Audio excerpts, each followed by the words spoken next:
আসসালামু আলাইকুম রহমতুল্লাহ।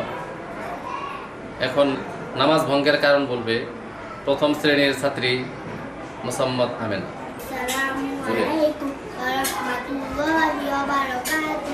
নামাজ ভঙ্গের কারণ 19টি।